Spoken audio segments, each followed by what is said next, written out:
السلام علیکم ورحمۃ اللہ وبرکاتہ۔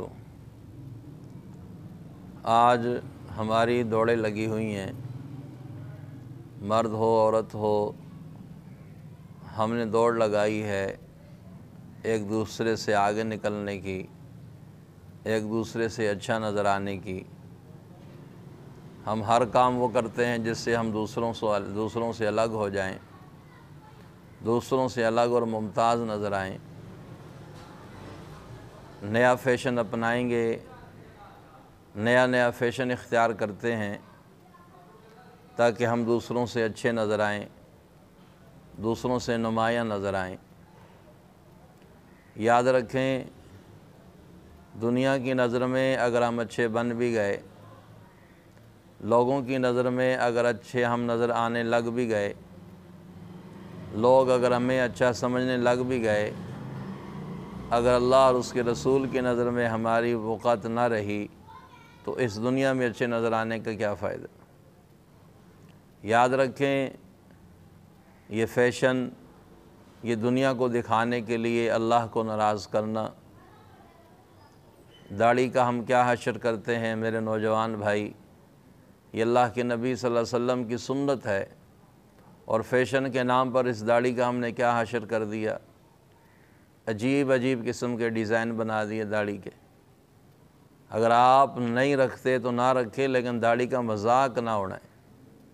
یاد رکھیں، یہ اللہ کے نبی صلی اللہ علیہ وسلم کی سنت ہے، اور سنت کا مذاق اڑانا، سنت کو مذاق بنانا، یہ کفر تک انسان کو لے جاتی ہے۔ نہ رکھنا الگ چیز ہے، لیکن اس طرح کا داڑھی کا مذاق بنانا، عجیب ڈیزائن انسان دیکھ کر عقل حیران ہو جاتی ہے۔ اور کتنے افسوس کی بات ہے کہ ایک مسلمان جب حضور صلی اللہ علیہ وسلم کی توہین ہوتی ہے، رسالہ آپ کی گستاخی کی جاتی ہے، کارٹون بنائے جاتے ہیں، تو اس وقت ہم سیخ پا ہو جاتے ہیں۔ عشق رسول میں موت بھی قبول ہے، گستاخ رسول کی ایک ہی سزا، سر تن سے جدا۔ عجیب ہم نعرے لگاتے ہیں جوش میں آ کے، لیکن خود اپنے عمل سے ہم دین کی، قرآن کی، اللہ کے نبی کی سنتوں کی کیسی توہین کر رہے ہوتے ہیں، اس طرف کبھی ہمارا دھیان نہیں جاتا۔ تو بھائیو، میرے نوجوان بھائیو، گزارش ہے خدا را، اگر آپ داڑھی نہیں رکھتے نہ رکھیں، لیکن یوں سنت کا، میرے محبوب کی پیاری سنت کا مذاق نہ اڑائیں۔ عجیب طرح سے تراشیے، کوئی کیا ڈیزائن بنا رہا ہے، کوئی کیا ڈیزائن بنا رہا ہے۔ صرف یہی ایک چیز باقی رہ گئی تھی، باقی ساری فیشن ختم ہو گئے۔ یہ تو کافروں کا شعار تھا، یہ تو کافروں کا طریقہ تھا، کافروں کی عادت تھی۔ وہ مسلمانوں کو چڑھانے کے لیے، مسلمانوں کو غصہ دلانے کے لیے، اور اسلام سے اپنی نفرت کا اظہار کرنے کے لیے وہ دین اسلام کی اس طرح کی باتوں کی، آپ صلی اللہ علیہ وسلم کی سنت کی، آپ کی ذات کی، قرآن کی، ان چیزوں کی توہین کرتے تھے تاکہ مسلمانوں کو غصہ آئے، اور ان کافروں کا جو ہے وہ دلی بغض وہ پورا ہو، ان کے دل کی آگ کو سکون ملے۔ لیکن دیکھا دیکھی ہم مسلمانوں نے بھی وہی چیز اختیار کر دی۔ یہ مذاق اڑانا، سنت کا مذاق اڑانا تو کافر کیا کرتے تھے، اب ہم مسلمانوں نے بھی شروع کر دیا، اور اس کو بڑا فیشن سمجھتے ہیں۔ تو بھائی، عزت اللہ کی نظر میں اور اللہ کے رسول کی نظر میں، وہ عزت جو اللہ نے داڑھی کے اندر رکھی ہے، وہ کسی اور چیز میں نہیں ہے۔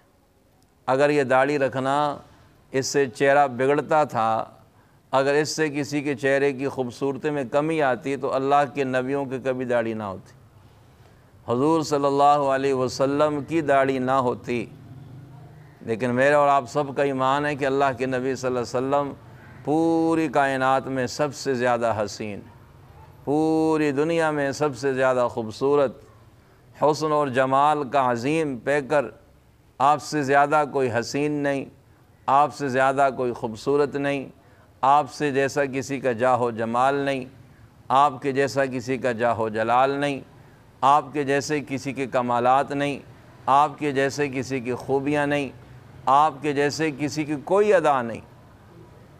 آپ ہر چیز میں اعلیٰ، آپ کی آنکھ بے مثال، آپ کے لب بے مثال، آپ کی زلفیں بے مثال، آپ کے رخسار بے مثال، آپ کے ہاتھ بے مثال، آپ کی ہر شے اعلیٰ اور بے مثال۔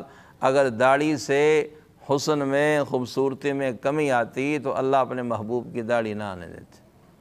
تو بھائیو، داڑھی رکھنے میں کوئی کمی نہیں آتی، کوئی آپ کے چہرے کی خوبصورتی ختم نہیں ہوتی، لیکن پھر بھی مرضی آپ کی، اگر آپ نہیں رکھتے نہ رکھیں، لیکن خدا را میرے محبوب صلی اللہ علیہ وسلم کی سنت کا یوں مذاق نہ اڑائیں کہ ہم عجیب عجیب طرح کا ڈیزائن، عجیب عجیب طرح کی داڑھی کو تراشتے ہیں۔